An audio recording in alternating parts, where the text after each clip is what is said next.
New York was the last city, apparently, in the industrialized world to have a public library, because there were these good private libraries, and that was thought to be enough. And so that consolidation didn't happen until all of these men died. I mean, I think they didn't see a reason for it. But then, when they died, there were these disconnected libraries. And somebody said, I don't know how exactly what went on in the public discourse about how can there be a big city like this without a public library system? And then there were private reading rooms open to the public, these church-run things. And, it is a private library, but, it still has its, there are still economic forces dictating what goes on there, and, what kind of books end up there and how we can use them. So.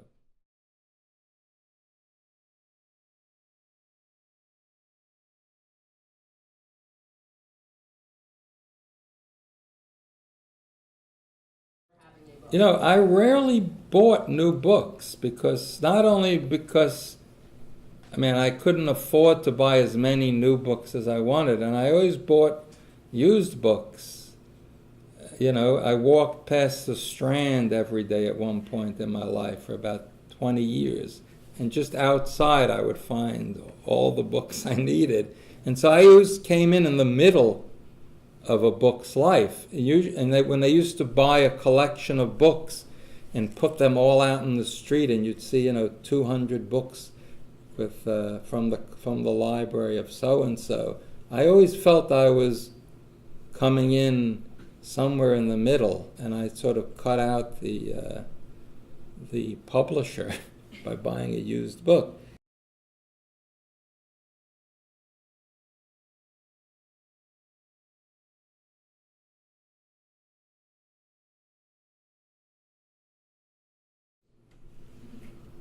Well, yeah, it's a funny thing to me that the world of books sort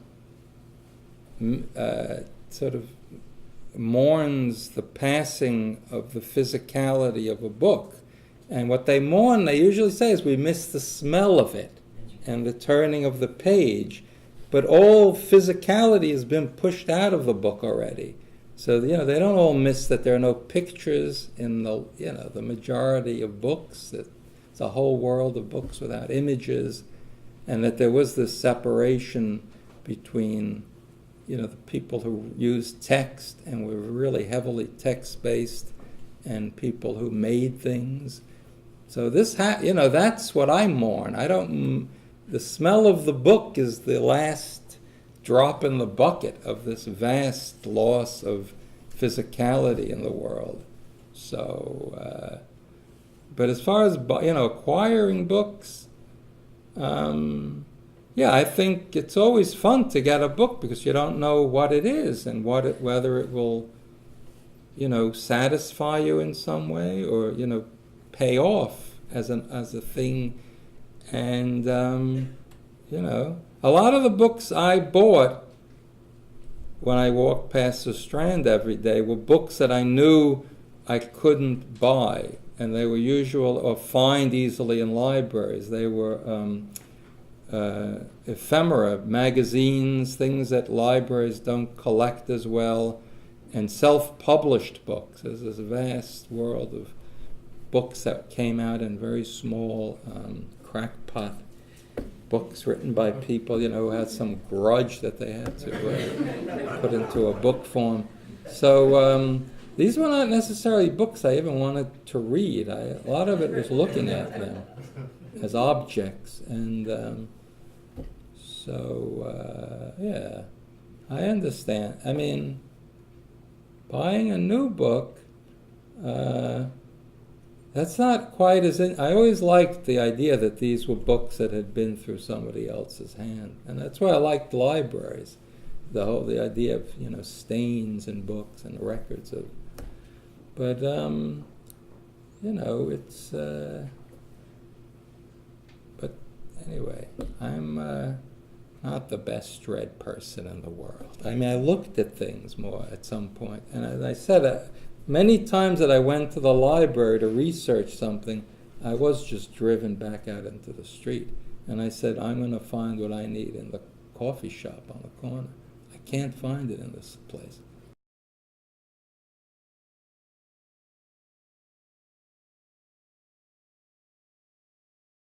Well, they announced that there'd be a simultaneous electronic version of my new book. And then they discovered that they had made a deal. I mean, I don't know if this is, has to do with the mafia or something. It has to do with, the organization of the book business. And they found out that they had made a deal that any ebook they made had to be readable on all platforms. And it means they had to use this thing called the EPUB format. And that format is mainly designed to scroll text. And it's placing images in the text is a kind of fishy thing. I mean, you can sort of do it, but it doesn't work there. It's hard to go back and find it in the same place. So they couldn't do it. So that's why there's no ebook. But I think it could be designed for the iPad or some bigger viewer. And I have, I worked as a typesetter and did page composition. So for the past, I don't know, since the 70s, books existed digitally. It's just the public couldn't get them. A lot of people were looking at digital files of books before they were printed. So going from that, the perfect digital file to the print was a really treacherous thing. And, which looks better? In so many cases, the digital file looks better. And there's a degrading of image when you go to paper because, ink bleeds and halftones and whatever, all the different, now there's a more sophisticated kind of halftone system. But, the digital image on a good monitor is pretty amazing. And I like movies. I like to look at these things that have immaterial images. I don't mind that. And if books become that, that's just, to me, just like a movie or looking at all these other things that are immaterial. So, I remember when the mass market paperback book came out. This was a disposable book, basically. They were meant to be, read. They barely could survive a reading, and then they were meant to be thrown out. What? Yeah. So the publishing industry wanted to make an immaterial book. I don't think they thought it would put them out of business, but that's what happens. When you really have an immaterial, paperback is almost there, but when you have a real immaterial book, you've put you don't need capital to manufacture it, so you're out of business, basically. So I don't think they counted. They didn't. I don't know who was looking. They were not looking ahead, probably. They would have somehow, but I don't think it could have been suppressed. They were using this technology, as I said. I think since I forget when digital page composition sort of became usable by most publishers, but it's many years ago. So it was in the cards to become this immaterial thing. And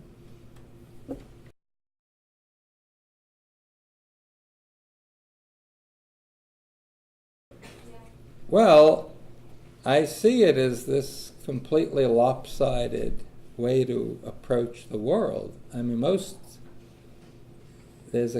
think there's always this corrective missing, in my mind, that words are only kind of half the picture.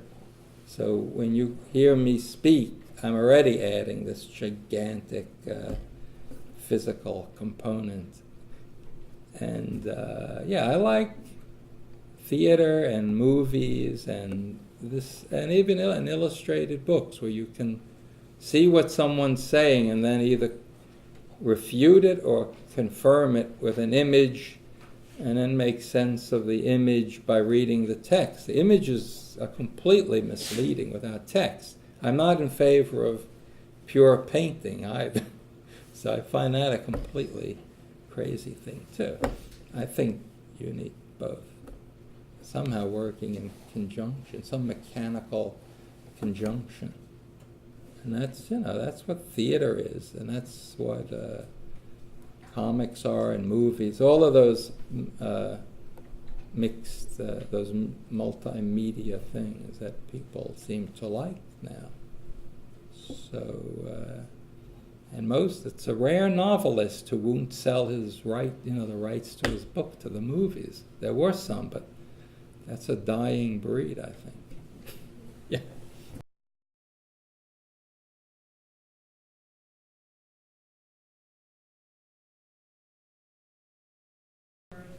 I don't know if there's a policy. I know you can't sleep there, and you can't eat there, but I don't know that they, it's really emptied out, so they're probably happy to have people there, because I think there's a level of researcher who just doesn't go there anymore. They don't have to.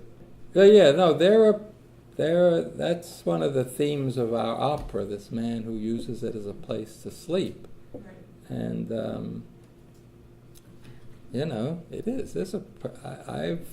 I think everyone who's done research there has almost fell asleep there, but so it is a very restful place. The sound of people turning pages, and but I don't know what the laws are about using. Wait, when you bring, are you allowed to even bring books from outside, or you have to check them? There was a time during the height of the 9/11, you couldn't bring things in. They wanted you to check them, right? They wanted you to only use in library books. But I don't remember what the rules are right now.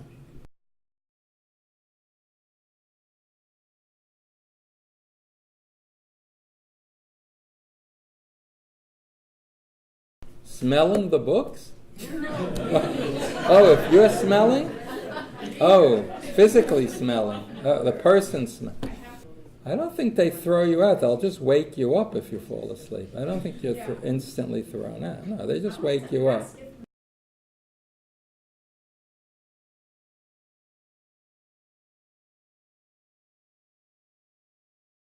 People, well, I think I see a lot of people reading in public, but on electronic devices. But not in places maybe they wouldn't read. I think I see more people reading on the subway now than ever because of these devices. I don't know why.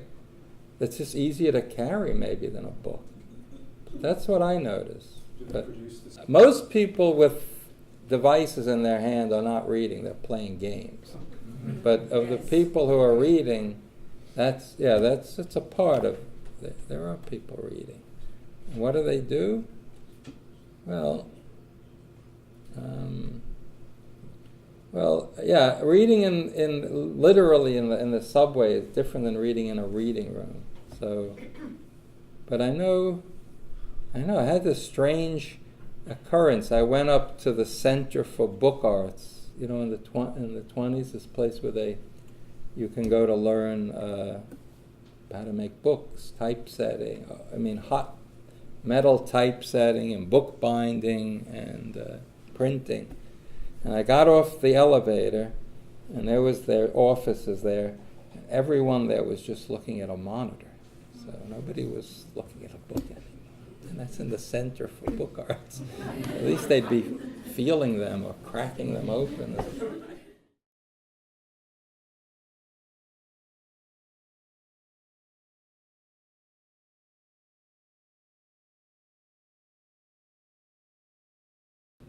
Well, some of them are also long-term. It overlaps. But, they have, some of them, if they're connected to an institution, might have some pressure to get the thing done and come to a tentative conclusion.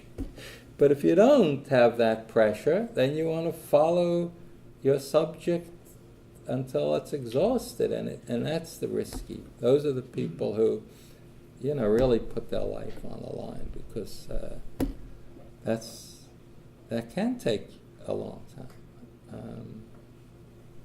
So that's the main difference, I think. Yes.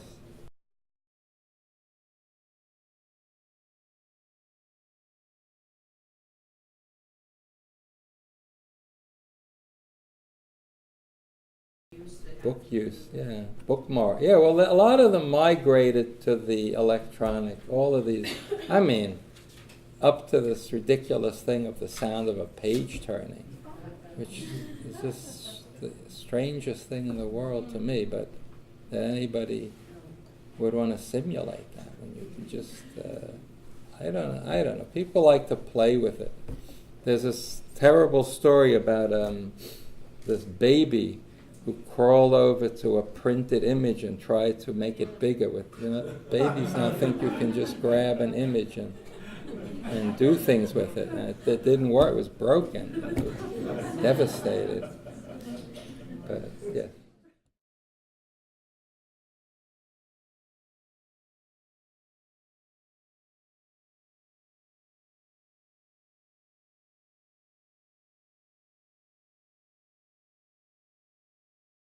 Yeah, that's why they're going, one of the reasons they're going out of business, probably.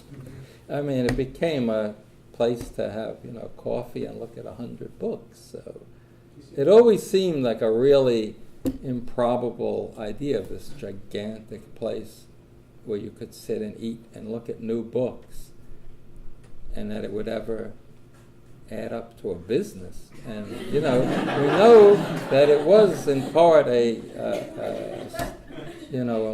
stock market scam to sort of build this gigantic base to this company so they could sell it. But I think, I don't know, did someone just buy it, or did they couldn't sell it? I think they waited too long. They lost the peak of that. But but that's, they do. That is where you can go and read and eat. Maybe it's some secret. The truckers who made a lot of the money in the book business, they made more money if the more books went back. They made money both ways, the Teamsters. So, and I know they were very connected to the Barnes & Noble management. So, in that way, the trucking industry probably is completely irrelevant to them. Whether you bought the book or not, they were trucked. They trucked them back to the warehouse. Maybe they sold some coffee, and these publishers were devastated by printing enormous runs of books that wouldn't be sold, and that's the history of the corporate book publishing, the demise of. That's why they all lost their shirt. Printing books to be in every Barnes & Noble in America that probably wouldn't be sold. So it's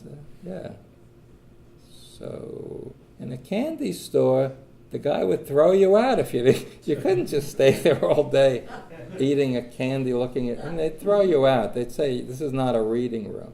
That's the joke. There's that joke they tell at the library about the librarians who were sent to buy, a sampling of recent pornography in the neighborhood, and they go to these stores on 42nd Street, trying to figure out what were the most representative magazines of that month.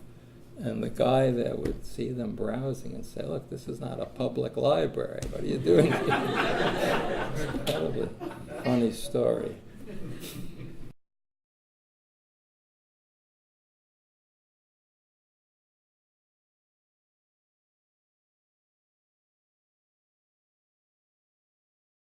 Yeah, it just means maybe there is a great purpose for a public reading room, but then you need public publishers. You need, the whole thing maybe has to be subsidized. And it's not a business. Because, books, the pass along of books was tremendous historical. People were not forced to buy books. You could just go to the library, go to a used bookstore.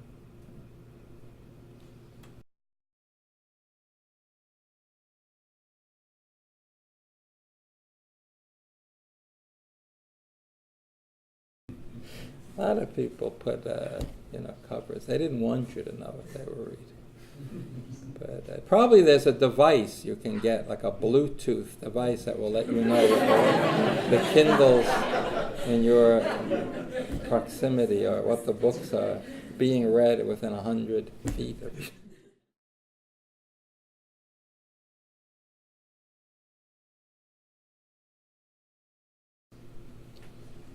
Depends, I think, on the person. I don't know. What do you mean? Is an object, which is a more appealing scene? Well, some people made the argument that everyone looks terrible reading a book on an electronic device. That it's just not a very sexy thing to be doing. No, I think when people read, they did all kinds of things, licked their face. There was all this stuff going on, saliva all over the place, and ink all over their hands. I mean, it's somewhat cleaner and more hygienic, I guess, but I don't mind it. I like, anybody doing work or of some sort. Watching people work is very appealing, whether they're doing it on a computer, or in a book, or on a drawing pad. I think it's hard to say that one is more appealing.